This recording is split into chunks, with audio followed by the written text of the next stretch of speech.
Alléluia. Alléluia, Alléluia, Alléluia, Alléluia, Alléluia. Bien-aimés, frères et sœurs dans le Christ, amis téléspectateurs, bonjour. Je prie le Seigneur de répandre sur chacun de vous sa bénédiction.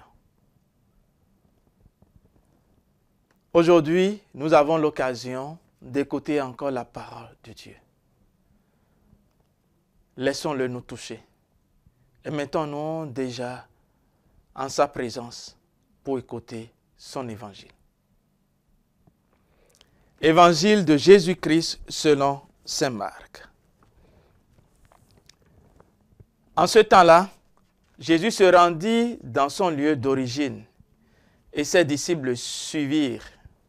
Le jour du sabbat, il se mit à enseigner dans la synagogue. De nombreux auditeurs frappés d'étonnement disaient « D'où cela lui vient-il? Quelle est cette sagesse qui lui a été donnée et ces grands miracles qui se réalisent par ses mains? N'est-il pas le charpentier, le fils de Marie et le frère de Jacques, de José, de Jude et de Simon? Ces sœurs ne sont-elles pas ici chez nous? » Ils étaient profondément choqués à son sujet. Jésus leur dit, « Un prophète n'est méprisé que dans son pays, sa parenté et sa maison. » Et là, il ne pouvait accomplir aucun miracle. Il guérit seulement quelques malades en leur imposant les mains. Il s'étonna de leur manque de foi.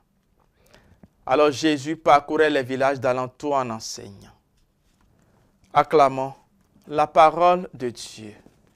Louange à toi, Seigneur Jésus. Bien-aimés de Dieu, frères et sœurs dans le Christ, une phrase a vraiment retenu mon attention en lisant cet évangile. Il s'étonna, Jésus s'étonna de leur manque de foi. Nous en avons parlé le lundi. Nous sommes revenus là-dessus le mardi. La foi. La foi. Elle est la condition pour être chrétien. La foi, elle est la condition pour entrer dans cette communion, dans cette communication avec Dieu. La foi, elle est importante pour entrer dans la famille des enfants de Dieu. Les 2 jours passés, lundi et mardi, Jésus nous a donné l'occasion, par des actions précises, de croire en lui, de croire qu'il est le Messie, celui qui est venu nous sauver. Et voilà que plein d'enthousiasme, il retourne sur sa terre. Il retourne chez lui. Et il se rend compte de leur manque de foi. La foi, elle n'est pas un héritage. Il ne suffit pas d'être de la même terre, de la même origine que le Christ pour croire. Il ne suffit pas d'avoir mangé avec le Christ pour croire en lui. Il ne suffit pas d'avoir été témoin de ses miracles pour croire en lui. Il faut pouvoir vivre avec lui une rencontre d'intimité. Le pape Benoît XVI disait, à l'origine du fait d'être chrétien, il n'y a pas une décision éthique ou une grande idée, mais la rencontre avec un événement, avec une personne qui donne à la vie un nouvel horizon et par là son orientation décisive. Les contemporains de Jésus l'ont vu grandir.